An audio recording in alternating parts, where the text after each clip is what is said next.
The National Weather Service in Memphis has issued a tornado warning for East Central Crittenden County in eastern Arkansas, western Shelby County in southwest Tennessee, until 7:15 p.m. Central Daylight Time.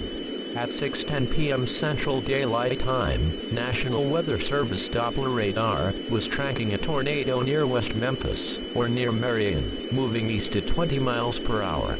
Locations in the warning include but are not limited to Sunset, West Memphis, Downtown Memphis, Fraser, Midtown Memphis and Meeman-Shelby Forest State Park.